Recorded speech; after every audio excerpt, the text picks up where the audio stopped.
திருத்தூதர் சீமோன் யூதர்களை அடக்கியாண்ட ரோமையரின் கொட்டத்தை அடக்க திட்ட வகுத்த தீவிரவாதி. திருத்தூதர் சீமோன் யூதர்களை அடக்கியாண்ட ரோமையரின் கொட்டத்தை அடக்க திட்டம் வகுத்த ஒரு தீவிரவாதி. இவர் இன்று இறை திட்டத்திற்கு உழைக்க திருத்தூதர் வட்டத்திற்குள் வந்த திருமறை ஜோதி. திருத்தூதர் சீமோன் யூதர்களை அடக்கி ஆண்ட ரோமையரின் கொட்டத்தை அடக்க திட்ட வகுத்த தீவிரவாதி. இவர் இன்று இறை திட்டத்திற்கு உழைக்க திருத்தூதர் வட்டத்திற்குள் வந்த திருமறை ஜோதி. இவர் இயேசு உயிர்த்தபின் நற்செய்தி அறிவிக்க எருசலேமுக்கு சென்றார். இறை கொடையை பெற்ற இவர் இடைவிடாமல் ஜெபித்து வந்தார்.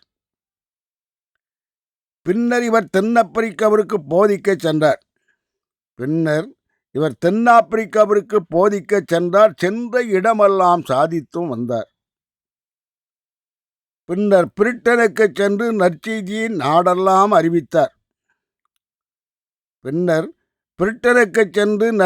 நாடெல்லாம் அறிவித்தார். நலமான வார்த்தைகளை நம்புங்கள் என்று அவர்களுக்கு தெரிவித்தார். அதன்பின் இவர் நற்செய்தியை போதிக்க பெர்சியாவிற்கு சென்றார்.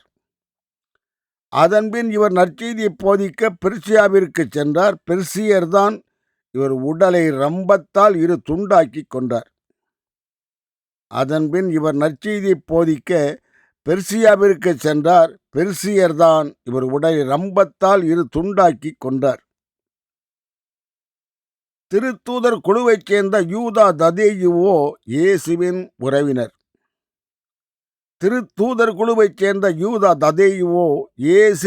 உறவினர். இயேசுவும் இவரும் ஒரே முக அமைப்பை பெற்ற உறவினர். அதனால் இந்த இருவரில் யார் இயேசு என்று இவரை அறியாதவர்களுக்கு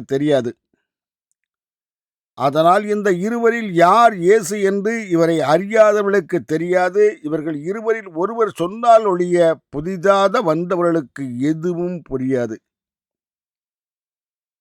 இவர் நற்செய்தியில் ஆண்டவரே உலகிற்கு வெளிப்படுத்தாமல் எங்களுக்கு வெளிப்படுத்த போகிறீரே ஏன் என்பதுதான் இவர் கேட்ட கேள்வி.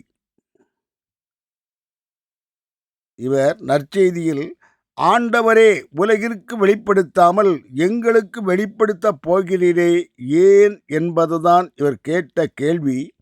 இதற்கு இயேசு, என் சொல்லை கேட்பவன் நடைமுறையில்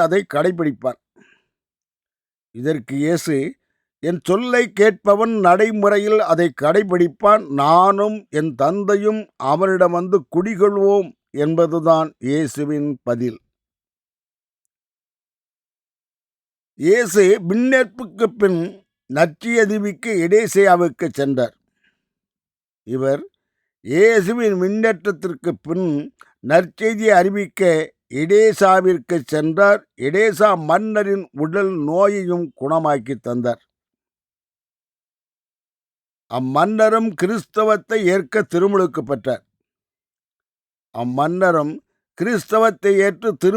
பெற்றார். அம்மன்னர் திருத்தூதரிடம் இருந்துதான் திரு அருளை பெற கற்றார். அதன்பின் எடேசாவில் இருந்து இவர் சென்றது பெர்சியா நாடு.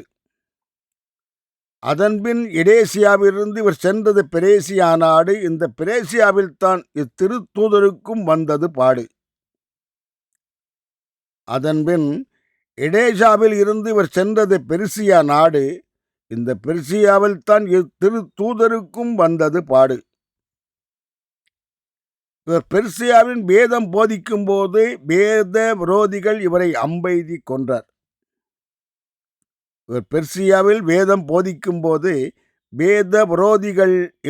அம்பெய்தி கொன்றார்.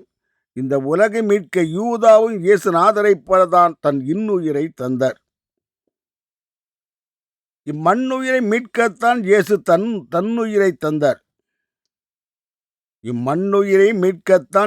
தன்னுயிரை தந்தார்.